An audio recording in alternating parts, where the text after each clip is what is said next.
I've been really inspired to explore Jewishness, especially in light of all the craziness going on in our culture. So I was thrilled that you were a yes, and I'm curious to know like what that brings up for you. What is your experience with Jewishness? Yeah, well, I'm half Jewish. My father's Jewish, and it was, we weren't religious or observant in any way. Officially, I'm not Jewish because one is only considered Jewish if one's mother is Jewish. Although I'm told, actually, in Roman times, Jewishness was patrilineal, not matrilineal. So this is, I mean, I don't know who decides whether one is Jewish or not. But I grew up, not really observing Jewish holidays so much, but having Jewish relatives, having stories in the family. So culturally, I definitely got some Jewishness, and I never, thought about it a whole lot until quite recently, when I was denounced as an anti-Semite by my publisher at the time for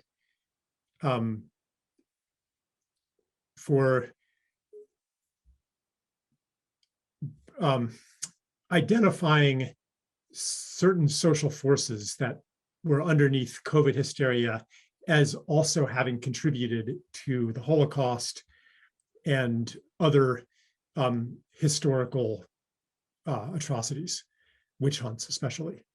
And so, how does that, and I know that you didn't create the accusation, but how does making those connections translate to anti-Semitism in the realm of logic? Well, I think the argument is that I mean, I wasn't comparing it to the Holocaust, but I think it was that they framed it as comparing it to the Holocaust, and therefore insulting the memory of the victims of the Holocaust. And another possibility is that to say so I believe that there's a deeper cause to historical genocides, or particularly that genocide, than anti-Semitism. I think anti-Semitism is part of a larger pattern of dehumanization and scapegoating, and that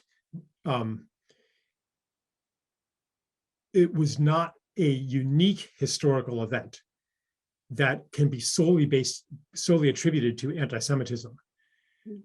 Certainly, anti-Semitism is what facilitated it and directed it toward the Jews, rather than. But it wasn't only at the Jews. I mean, other groups were also scapegoated and dehumanized, and that's the bigger pattern. So, anyway, that's ironically, it was non-Jews who were accusing me of anti-Semitism. But did you point out the irony? I didn't want to actually fight a battle with them, because I had more important things that I thought I was engaged in. Right. And I just thought it was so ridiculous, But I think I still do have quite some anger over it. My grandfather. I mean, I'm only here because my grandfather hid in a haystack. I mean, it sounds like a cliche, but he literally, when he was 3 years old, a sympathetic Russian landlord hid him in a haystack to save his life from a murderous mob. It was during a pogrom. Hey, superstars, I'm interrupting our current programming to remind you to click that subscribe button, to like, to share, to comment. Your comments go a long way in convincing the algorithm to give me more reach. As well, I am inviting you to click that bell so that you'll be notified every time I post an awesome video. Okay, back to our regularly scheduled programming. During a pogrom, he would have been murdered otherwise.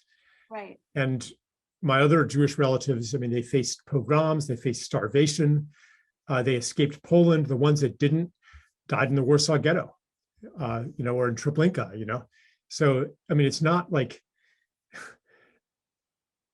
I have no clue about what went on in the Holocaust. and it's definitely in my family lineage. So anyway, yeah, that kind of brought up Jewishness more in my field when that happened a year or two ago. Yeah. And had you, before that, it's interesting that it's like the mother that renders us Jewish, but then those of us that have Jewish names, there's, the stigma or whatever that comes along with that. So I get it that the rules are fuzzy. Was there a point in growing up where you connected to Jewishness, to being Jewish, where you were able to identify like, oh, right, this is my tribe, these are my people, or these are aspects of me that I can pinpoint as Jewish? I didn't take it on so much as an identification, but it's kind of like an understanding. Like if I'm in a setting with Jewish people, I recognize that atmosphere, that energy, and I can kind of shift into that and feel at home in it.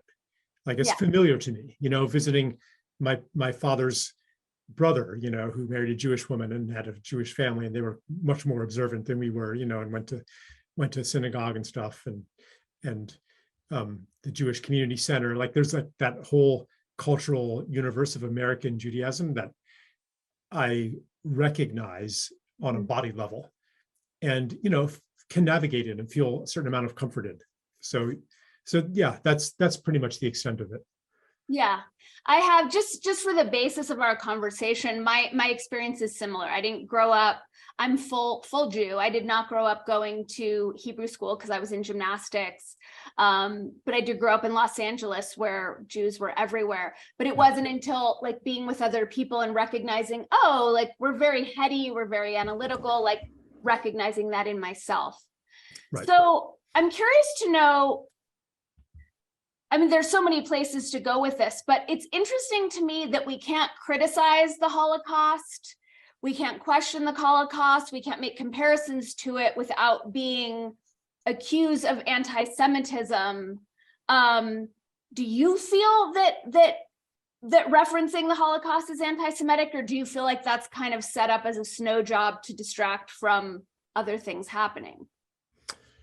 All right. Yeah. So, I mean, let me just say, like, I fully accept the reality of the Holocaust, and that, one of the most, or maybe the most atrocious episodes in human history took place in Central and Eastern Europe, in the early 1940s. Like, I fully accept that. Now, there are, accepting that, there are many variant narratives that I don't have like too much of a buy-in to. I'm not that familiar with the different, mainstream and non-mainstream accounts of that. But I think that it's kind of the opposite of the accusation about dishonoring or insulting the victims of the Holocaust. I think that if we attribute it to anti-Semitism alone, and don't look at the psychological, social forces that generated that event, then we are dishonoring the victims, because we don't want it to happen again. And we don't want it, it's not this, we don't want it to happen to Jews again. We don't want that kind of thing to happen to human beings again. Right.